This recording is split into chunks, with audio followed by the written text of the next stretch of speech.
produit indispensable. Que veux-tu dire par là? Produit indispensable de fard à joues... pardon. Oh mon dieu, c'est un lapsus révélateur. Je suis en train de me dire, il faut que je me mette du fard à joues. Vous avez vu, le cerveau humain n'est pas fait pour penser à deux choses en même temps. Hello tout le monde, c'est Mimi. On se retrouve aujourd'hui dans une vidéo vendredi automnale. Donc aujourd'hui c'est un Fall Friday et je vais me préparer avec vous dans un petit Get Ready With Me, me maquiller. Et c'est un peu une série dans une série aujourd'hui puisque c'est une vidéo dans laquelle je vais utiliser uniquement des produits que j'ai depuis longtemps. C'est une vidéo qui me tient à cœur depuis très longtemps, une vidéo dont je vous ai parlé il y a quelques semaines et que je vous avais dit que j'allais lancer cette série. Donc c'est une vidéo qui va s'appeler mes favoris oubliés, en fait mes oldies but goodies, vraiment mes bons vieux produits que j'ai tout simplement mis de côté parce que plein de nouveautés sont arrivées et que je les ai oubliés. Pour cette vidéo, je vous ai invité sur Instagram à me poser des questions et je vais répondre à vos questions tout au long de ce Get Ready With Me. Et aussi, je vous ai invité à voter pour la palette qu'on va utiliser aujourd'hui. Donc j'irai voir tout à l'heure sur Insta quels sont vos votes et quelle est la palette qu'on va utiliser aujourd'hui. Je n'en ai juste aucune idée. Et je pense qu'à chaque fois qu'on fera cette vidéo de produits favoris oubliés, eh bien, je pense qu'on va recommencer à chaque fois. Je vous ferai voter pour les produits que j'aurai trouvés au fond de mes tiroirs, comme ça vous pourrez aussi participer activement, tout simplement, au choix des produits qu'on utilise dans cette vidéo-là. Donc voilà, c'est une vidéo communautaire aujourd'hui, dans laquelle on ne va pas gaspiller d'argent, dans laquelle on ne va pas dépenser d'argent, mais dans laquelle on va retrouver nos anciens favoris et peut-être apprendre à réaimer ce qu'on a dans nos tiroirs. Pour mon teint, je ne vais pas utiliser un ancien fond de teint parce que tout simplement mes fonds de teint, ça fait partie des produits que je jette tous les 1 an et demi on va dire, ou tous les 2 ans max, je bazarde tous les anciens fonds de teint parce qu'en fait c'est tout simplement un nid à bactéries. Et lorsque j'ai ouvert mes tiroirs, les seuls fonds de teint que j'avais qui correspondaient en fait à ma couleur de peau actuelle étaient tous tout simplement, ils s'étaient séparés, vraiment. Donc je me suis dit que je vais quand même préserver un petit peu ma peau et je vais garder le fond de teint Make Up For Ever Matte Velvet Skin que j'utilise tout le temps depuis un bon mois maintenant. J'ai un magnifique bouton juste là, il va falloir que je le corrige. Je vais utiliser mon Soft Matte Complete Concealer en couleur Medium 1, donc c'est un anti-cerne de chez Tarte qui est pas mal utilisé. Et je vais juste venir corriger mon petit bouton qui est juste là. Et celui qui est ici. Je vais appliquer mon fond de teint. Donc comme je vous ai dit, c'est le Make Up For Ever que j'utilise tout le temps. Et j'ai pas envie de me coller. J'ai une peau hypersensible, vous le savez. J'ai une peau qui fait beaucoup d'espèces de petits rash de boutons comme ça. Donc j'essaye de pas trop changer mes produits teints. Et je ne vais pas utiliser de vieux produits séparés. Et c'est un fond de teint que j'aime énormément appliquer avec le pinceau parce qu'il est hyper facile à appliquer au pinceau, il a une super belle couvrance. Et ce que je fais aussi à la fin, c'est que je prends ma Beauty Blender et je viens la repasser.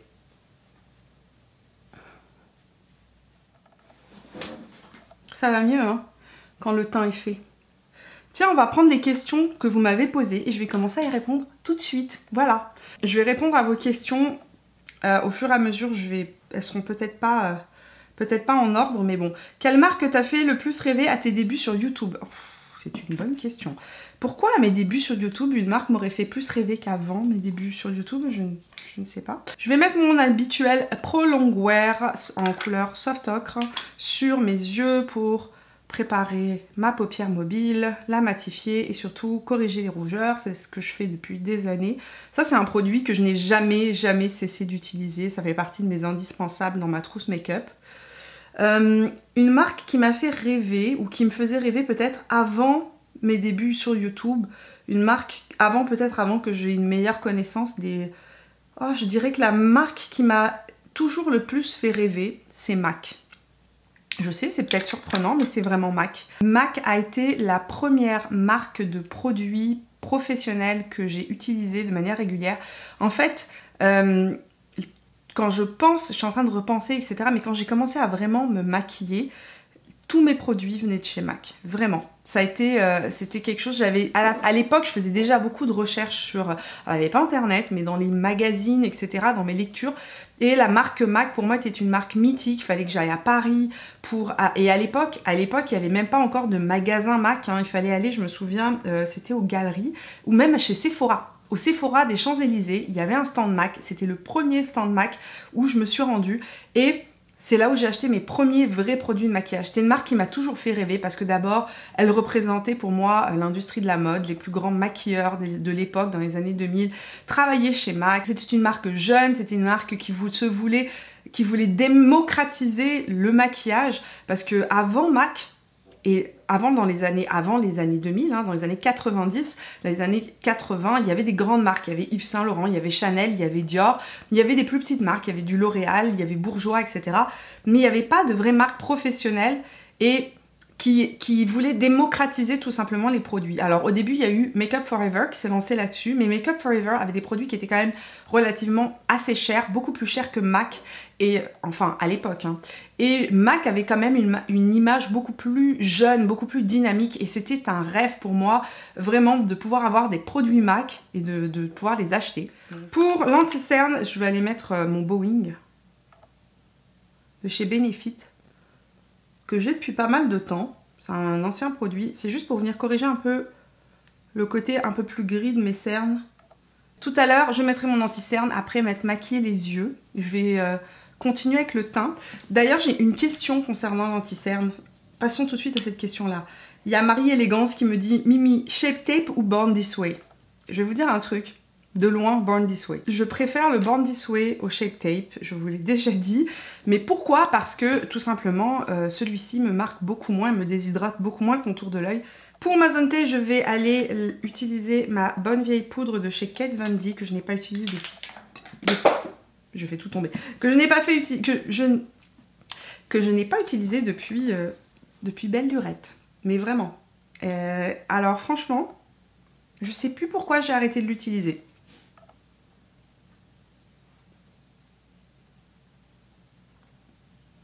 On va voir si est-ce que je la trouve cool ou pas.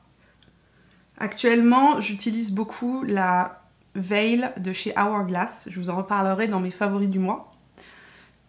Que j'aime beaucoup, beaucoup, beaucoup. Qui est incroyable pour faire cet effet peau de bébé, peau parfaite, pas du tout déshydratée. À quoi ça ressemble ce que je viens de faire? Attendez. Je me souviens pourquoi j'ai arrêté de l'utiliser. Elle est très, très, très matifiante, effectivement. Et elle jaunit beaucoup en fait la peau. Vous n'allez peut-être pas le voir à l'écran. Et je trouve qu'elle fait très mat. Vraiment, très très mat. Je suis beaucoup moins dans des effets très mat comme ça maintenant. Au niveau du bronzer, je suis allée dans mes tiroirs et j'ai sorti des anciens bronzers à moi. Et je me suis rendu compte que... Mais oh my god! Je sais pas si j'aimais vraiment les bronzers chauds, si c'était un trip chez moi. Je ne sais pas, je ne comprends pas. Mais tous mes anciens bronzers sont hyper chauds. Genre chaud, genre... presque rouge. Donc ici on a le Give Me Sun de chez MAC que j'ai utilisé et utilisé et utilisé, mais quand je le regarde à côté de ma peau, il est presque carotte. Aïe aïe aïe. Alors dans les anciens bronzers, nous avons le Bronzing Powder de chez MAC en couleur... j'arrive même plus à lire la couleur. Refine Golden. C'est un bronzer marron avec des paillettes. Genre de truc que j'ai... Enfin, c'est un bronzer chaud, presque orange, marron orangé, avec des paillettes dorées. Le genre de truc que je ne mets plus et que je... Non, je ne peux pas mettre ça, c'est pas possible. J'ai passé l'âge. Le tout premier bronzer que j'ai utilisé, c'était la Terracotta de Guerlain. Et celui-ci, c'est le numéro 03. C'est celui que j'utilisais en été. Il est hyper foncé et hyper orange. Je sais pas ce qui m'arrivait avec les bronzers orange. Je pense qu'à l'époque, c'était la seule chose qu'on nous vendait. Des bronzers orange. Alors celui-ci, celui que je mettais en hiver. Celui-ci, c'est ce que je mettais en été. Le Give Me Sun de MAC est resté pendant des années mon bronzer préféré. Donc quand j'ai passé ma période orange, je suis revenue à des choses un peu plus réelles. Et j'ai enchaîné sur celui-ci que j'ai utilisé mais 1 million de fois. C'est le Hoola de chez Benefit. Et quand j'utilisais ce bronzer là, j'utilisais toujours ce pinceau là. Mais tout le temps. Mais bon, là on n'est pas en train de refaire d'anciens make-up. Hein. Donc là je vais utiliser mon pinceau de chez Morphe et Jaclyn Hill. Avec mon vieux bronzer. Oula. Oulala. On va voir ce que ça... Ouh. Ça prend de la matière hein, par rapport à mon petit pinceau. C'est chaud, je suis plus habituée à mettre des couleurs aussi chaudes. C'est fou, hein, pourtant le bronzer de Hoola, le Hoola de Benefit n'est pas si chaud que ça. Mais il me semble très très Très chaud par rapport à ce que je mets aujourd'hui. J'ai pris de la carotène sur le visage, voilà. Alors, je ne m'en rendais même pas compte qu'il était aussi chaud. Mais là, c'est juste que je suis plus habituée à me voir avec des bronzers aussi orange. Et je vais faire un peu de contouring parce que il est temps de redonner une deuxième chance à cette palette, n'est-ce pas? Cette palette, c'est la Tarte East Pro Glow. Aujourd'hui, on a dit qu'on faisait un look automnal, hein, n'oubliez pas. Et j'ai peur. Je continue à avoir peur. Cette palette-là, elle est pas facile à utiliser. Je vais prendre la couleur Sculpt.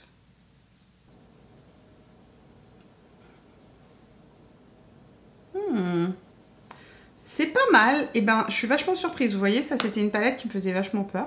Bon, alors, je vais vous dire un truc sur cette palette. C'est la Tarte East Pro Glow. Je l'ai depuis bien 3 ans. Et comme je vous ai dit, c'était ma première palette de contouring.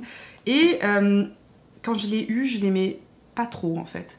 Je trouvais qu'elle était très dure à utiliser, qu'elle faisait des taches. Et là, en tout cas, ça s'est super bien fondu dans la peau. Ça n'a fait aucune tache.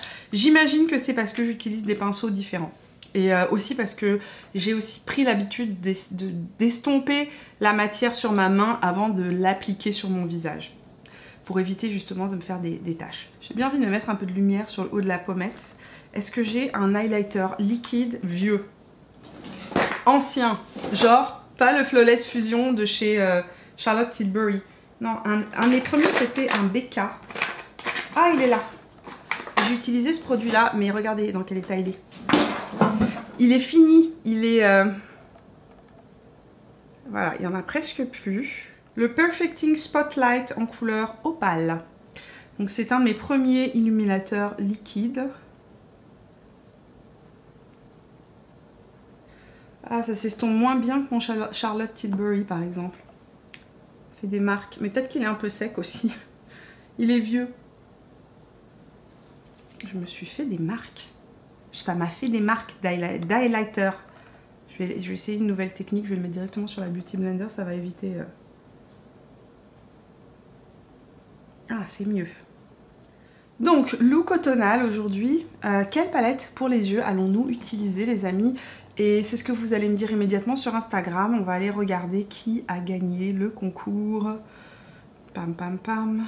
Les deux palettes qui sont ressorties, donc c'était la tartelette. Vous m'avez écrit les tartelettes ou la tartelette in bloom. Et la chocolate bar. La chocolate bar. Et en fait, à un vote près, c'est la tartelette qui a gagné. Peut-on se faire un maquillage automnal avec cette palette? Certainement, certainement. Nous allons nous pencher sur son cas. J'ai un petit problème avec ma caméra en ce moment qui n'arrête pas de s'arrêter de tourner pendant que je tourne. Donc je ne sais pas à quel moment elle s'est arrêtée de tourner parce que je ne regarde pas constamment mon écran de contrôle. Mais je suis désolée, je vais devoir aller voir pourquoi est-ce qu'elle fait ça. Donc ce que j'ai fait, c'est que j'ai appliqué la couleur Rebelle qui est juste ici avec un pinceau plat de chez Sigma, le E25, vraiment en aplat. Donc je l'ai appliqué sur toute la paupière mobile et je suis venue l'estomper ici dans le creux. Et pareil de l'autre côté. Ensuite, j'ai pris un pinceau, donc encore de chez Morphe, c'est le pinceau JH35 et j'ai pris la couleur Smarty Pen qui est juste là. Et je suis venue estomper ça dans le creux de paupière.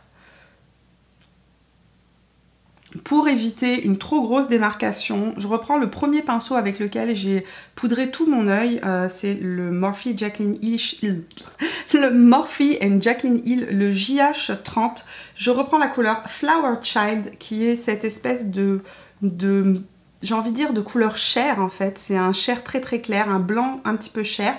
Et je tapote mon pinceau et je viens estomper ici, cette partie-là. Vraiment l'angle externe pour avoir un joli dégradé et ne pas me retrouver avec un gros point foncé parce que j'aime pas quand c'est trop net en fait. Je suis en train de me tâter et de me demander est-ce que je vais mettre un métallisé sur tout ça ou pas. Je vais laisser l'idée du métallisé pour la fin, on va voir.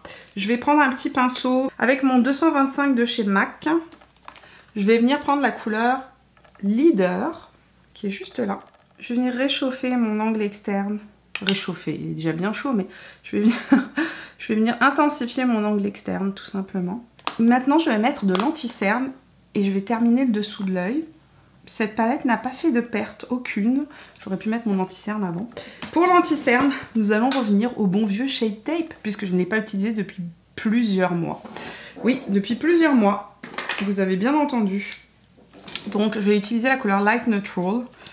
C'est un anti-cerne que j'aime, mais je lui reproche d'être un petit peu...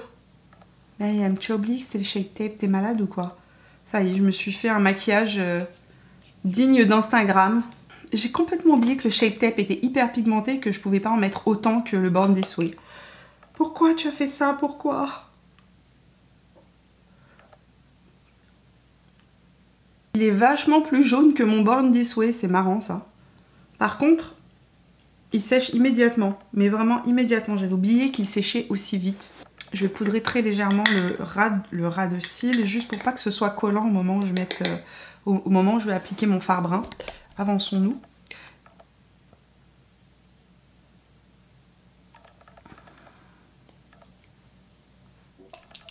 On s'était pas dit, nous, qu'on allait répondre à des questions que vous m'avez posées, mais oui, continuons les questions. Est-ce que tu as jamais essayé des correcteurs MAC cosmétiques liquides ou compacts?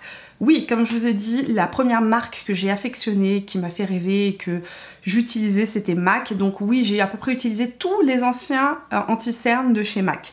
Le Pro Longwear était mon préféré, mais les années passant, les bébés naissants, le manque de nuit et la grisaille s'installant sous mes yeux, le Pro Longwear n'était plus du tout assez couvrant. Continuons ce maquillage. Je vais prendre un petit pinceau boule comme ça, un petit peu précis. Je vais reprendre la couleur Rebelle, donc la couleur qui est juste ici. Donc je vais venir appliquer cette couleur sous mon ras de cils. Vu qu'on est dans un smoky, je vais continuer à smoker ça avec le Smarty Pen qui est juste là. Et mon petit pinceau indispensable à ma vie maintenant, c'est le Morphe et Jaclyn Hill JH37. C'est devenu un pinceau indispensable, vraiment. Et là, je vais estomper sous l'œil. Je vais prendre la couleur Firecracker, qui est juste ici. Et je vais l'appliquer par là, sur ma paupière mobile. Pour donner un peu de lumière, tout simplement. En angle interne, je vais mettre Funny Girl. Je vais prendre le tout petit pinceau de la collection Jaclyn Hill et Morphe, c'est le JH24. Je vais prendre la couleur donc Funny Girl. Je vais sprayer le pinceau et appliquer ça dans l'angle interne. Ouh, c'est beau. Et je pense que je vais reprendre la couleur Funny Girl aussi et je vais l'appliquer sous l'arcade. Donc Funny Girl, c'est ce que j'ai mis dans mon angle interne. Je vais aussi l'appliquer juste ici. À l'intérieur de ma muqueuse, je vais mettre le 24-7 Glide On Eye Pencil en couleur Double Life.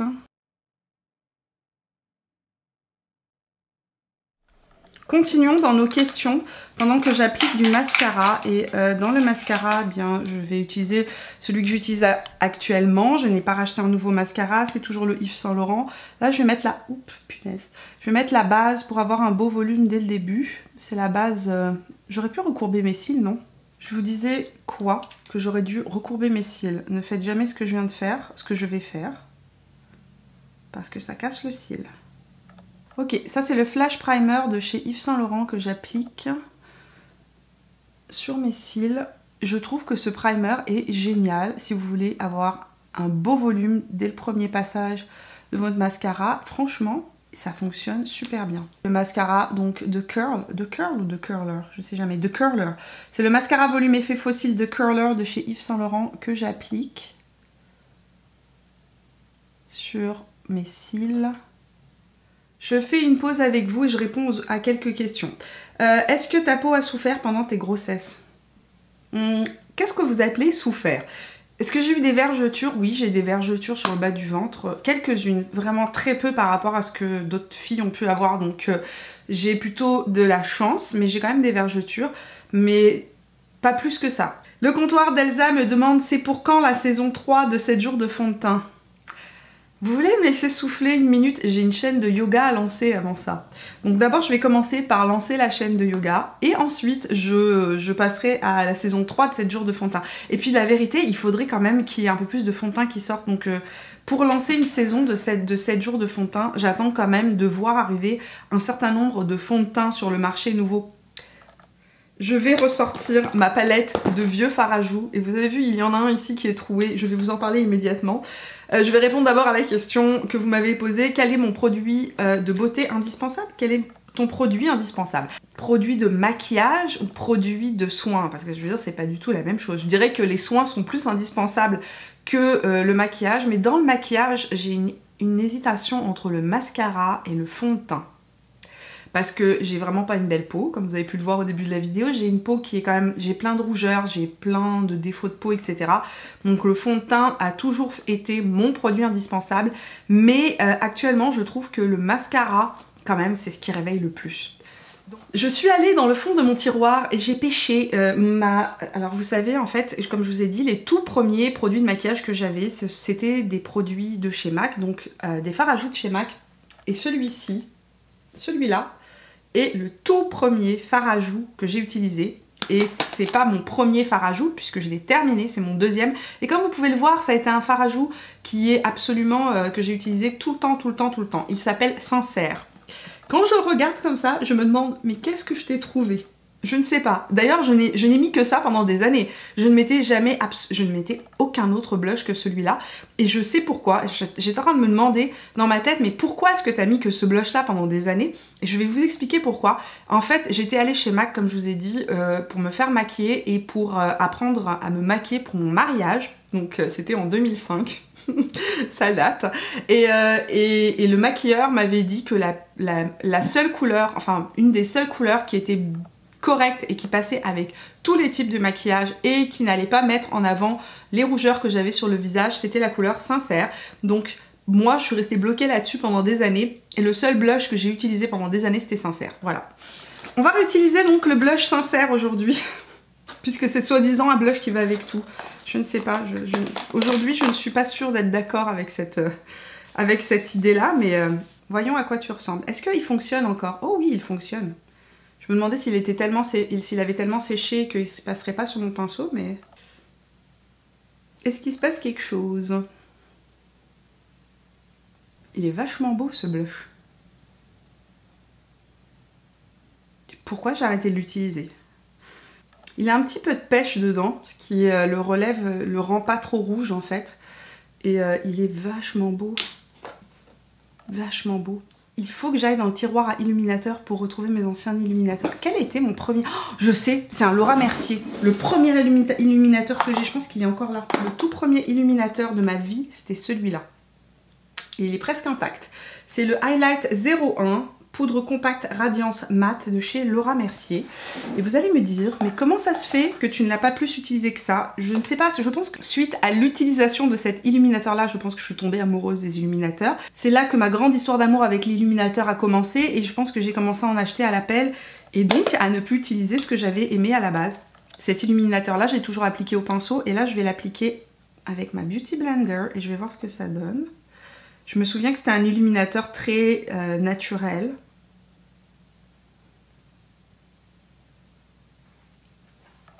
Qu'il est beau!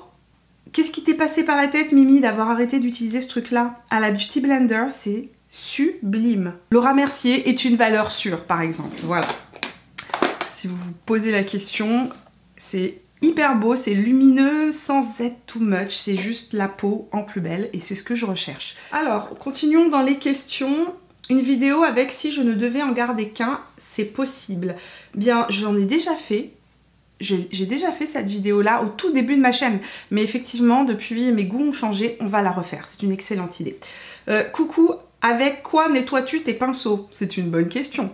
Je vais vous dire un truc, j'utilise deux produits principalement pour nettoyer mes pinceaux. Le premier c'est du bon vieux savon de Marseille et le deuxième produit que j'utilise énormément c'est le savon de chez Sephora. Vous savez, il y a un petit savon pour nettoyer les pinceaux de chez Sephora, c'est ça que j'utilise.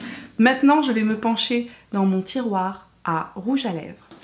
J'ai à peu près sorti tout ce que j'avais en ma possession et je pense que Ashton de chez Anastasia Beverly Hills, qui est un vieux liquid lipstick dont on n'a pas parlé depuis longtemps, mais qui est en fait, qui était un de mes liquid lipsticks préférés en automne. Je vais voir s'il va avec. J'ai mis Ashton donc sur mes lèvres, qui est un vieux rouge à lèvres que je n'avais pas ressorti depuis plus d'1 an, et pourtant c'est le rouge à lèvres préféré de mon fils, c'est le rouge à lèvres préféré en automne de mon mari aussi, et je l'avais complètement oublié. Et regardez comme il est beau. Je sais pas pourquoi, voilà. Vous voyez comme quoi des fois sortir les vieux produits de ces tiroirs, ça a du bon. Ma petite astuce pour toutes celles qui n'aiment pas la sensation des rouges à lèvres mat, qui sont trop desséchants, je trouve que les Anastasia Beverly sont particulièrement desséchants. Donc je mets un peu de baume.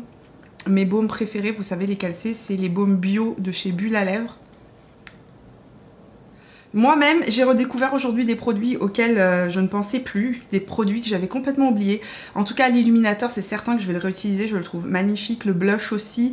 Ma tartelette in Bloom mériterait que je remette mes pinceaux plus souvent dedans, mais je pense que le prochain make-up que je vais vous proposer sur Instagram, je vais le faire avec la tartelette Toasted. Bon, merci d'être resté avec moi jusqu'au bout de cette petite vidéo Get Ready With Me Fall Friday, dans laquelle on teste et on réutilise des anciens produits qui sont là et pas de nouveautés. J'espère que cette vidéo vous a plu, j'espère que le principe de cette vidéo vous a plu. Si c'est le cas, laissez-moi un petit pouce bleu. Évidemment, dites-moi dans les commentaires si vous avez envie de revoir ce type de vidéo. Est-ce que ça vous a donné envie de ressortir certains de vos anciens produits, quel type de produit? Et dites-moi aussi quelles sont les palettes que vous avez envie de voir la prochaine fois que je refais ce type de vidéo là, donc dans mes anciennes palettes. Qu'est-ce que vous aimeriez voir comme type de palette utilisée? Voilà. Pour la suite des aventures, ça se passe sur Instagram et sur Facebook. Et bien évidemment, si vous n'êtes pas encore abonné à ma chaîne, je vous invite à le faire en cliquant juste ici, là, sur mon visage. Voilà. Je vous fais plein de bisous et on se voit dans la vidéo de mercredi prochain.